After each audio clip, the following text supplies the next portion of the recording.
समजा तुम्ही personal loan घेतलं नाही, पण तुमच्या क्रेडिट रिपोर्टवर पर्सनल लोन 3 लाख रुपये अचानक दिसत आहे. तुम्ही म्हणाल मी लोन घेतलं नाही, पण हे लोन आलं कसं काय अचानक? अनोळखी व्यक्तीने तुमच्या नावावर लोन घेतलं का? घेतलं तर कसं घेतलं आणि कसं घेतलं हे तुम्हाला पाहायचं असेल तर कसं बघायचं? नमस्कार, मी नवनाथ आणि तुम्ही पाहत आहात नवनाथ आंधळे. बिझनेस आणि फायनान्स रिलेटेड चॅनलमध्ये आपलं स्वागत आहे.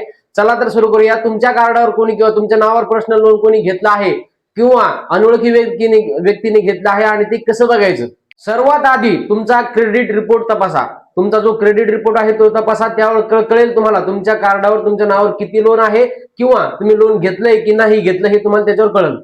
तुमचा क्रेडिट रिपोर्ट तपासताना कोणत्या गोष्टी तपासाव्या?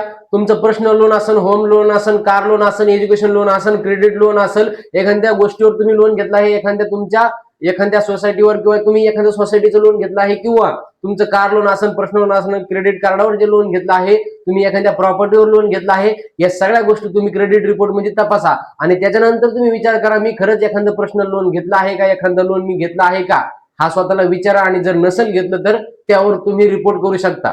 अनोळखी लोन दिसलं तर काय करायचं? बघा, तुम्ही लोन घेतलंच नाही आणि ते लोन तुमच्या नावावर दिसत आहे. बघा, घाबरू नका. तुम्हाला जे लोन घेतलं आहे, तुम्ही जे लोन घेतलं आहे ते तुम्हाला माहित आहे, म्हणजे हे लोन मी घेतलं आहे आणि हे लोन मी घेतलं नाही. तर काय करा, तुम्ही क्रेडिट रिपोर्ट तपासा आणि क्रेडिट रिपोर्ट तपासल्यानंतर तुम्हाला कळेल की हे रिपोर्ट जरी दिसत असलं तरी कधी कधी माहिती चुकीची पडू शकते, कधी कधी त्यात तुमचं नाव नसलं तरी तुमचं नाव दिसू शकतं किंवा तुमच्या नावावर ते क्रेडिट रिपोर्टवर तुमचं लोन दिसू शकतं. पण घाबरून जायचं नाही, त्यावर तुम्ही ऍक्शन घेऊ शकता, रिपोर्ट करू शकता. कधी कधी केवायसी करताना तुमचं नाव चुकून झालेलं असते, केवायसी करताना चुकून तुमच्या नावावर ते लोन दिसत असते. पण घाबरायचं नाही, कदाचित जर तुम्ही नसेल घेतलं तर त्यावर तुम्ही रिपोर्ट करू शकता. संबंधित बँकेला रिपोर्ट करा. संबंधित जे तुमची संस्था आहे, संबंधित ज्या गोष्टीकडून तुम्ही लोन घेतलं दिसत आहे, संबंधित त्या बँकेतल्या अकाउंटला, त्या पॅन कार्डाला तुम्ही रिपोर्ट करू शकता. जसं की तुम्ही त्या बँकेतल्या अकाउंटवर तुम्ही लोन दिसत आहे, त्या बँकेला जाऊन एनएफसीबी ला तुम्ही रिपोर्ट करू शकता किंवा त्या बँकेला जाऊन तुम्ही रिपोर्ट करू शकता की हे लोन मी घेतलं नाही आणि माझ्या नावावर दिसत आहे. या जाऊन तुम्ही तिथे तक्रार करू शकता की माझ्या नावावर लोन कसं दिसत आहे, तुमच्या बँकेमार्फत हे लोन दिसत आहे. तुमच्या अकाउंटवर ज्या बँकेला लिंक आहे त्या बँकेमध्ये जाऊन तुम्ही ते तक्रार करू शकता किंवा त्या बँकेमध्ये जाऊन तुम्ही तपासणी करू शकता, पडताळणी करू शकता की हे लोन का दिसत आहे संबंधित बँकेला. म्हणजे ज्या तुमच्या अकाउंटची संबंधित बँक आहे, म्हणजे ज्या अकाउंटचं तुमची बँक आहे, समोरचं लोन ज्या बँकेचे दिसत आहे, समोरचं लोन तुमचं ज्या कार्डाचं दिसत आहे, ज्या बँकेचे दिसत आहे, ज्या बँकेमार्फत दिसत आहे, ते सर्व लोन कोण्या बँकेमार्फत दिसत आहे त्या बँकेला जाऊन एक तुमच्या अकाउंटच्या बँकेला रिपोर्ट करू शकता किंवा ज्या बँकेमार्फत तुम्हाला लोन दिसत आहे त्या बँकेला जाऊन तुम्ही रिपोर्ट करू शकता. म्हणजे तुम्ही सुरक्षित राहाल.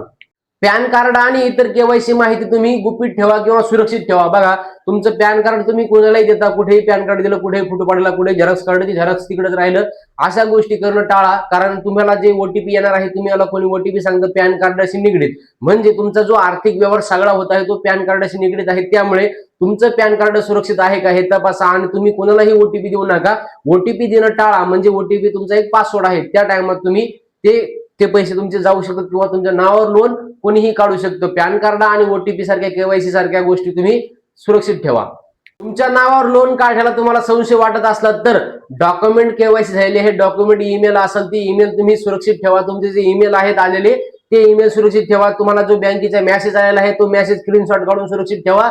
कदाचित त्या ईमेलवर त्या मेसेजवर त्यावर तुम्हाला रिपोर्ट करता येईल, त्यावर तुम्हाला ऍक्शन घेता येईल, त्यावर तुम्हाला तक्रार करता येईल की बाबा हा मेसेज आलेला आहे, हा ईमेल आलेला आहे, या ईमेल मार्फत काहीतरी माझ्यासोबत फ्रॉड झाला आहे, हे तुम्हाला त्यात प्रूफ राहू शकतो. तुम्हाला त्यात ते उदाहरण राहू शकतं की हे झालं आहे, या बदल्यात मला हा प्रूफ आहे, माझ्याकडे हा प्रूफ आहे, ही ईमेल आहे, हा मेसेज आलेला आहे.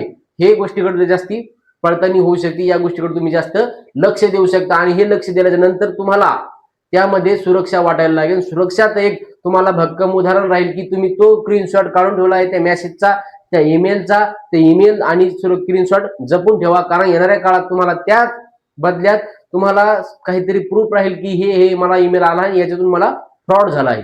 महत्वाची गोष्ट, सध्या तुमच्या नावावर किती लोन आहे हे तपासा, कोणत्या बँकेमार्फत घेतला आहे हे तपासा, कोणत्या कार्डामार्फत घेतला आहे हे तपासा, कोण्या कारणामार्फत घेतला आहे हे तपासा. मित्रांनो, आजचा व्हिडिओ कसा वाटला कमेंट करून नक्की सांगा. जर व्हिडिओ आवडला असेल तर लाईक करा, शेअर करा, सबस्क्राईब करा. ज्या मित्राला ह्या व्हिडिओची गरज आहे त्या मित्राला पाठवा. धन्यवाद. भेटूयात पुढच्या व्हिडिओमध्ये. तोपर्यंत पाहत राहा नवनाथ आंधळे.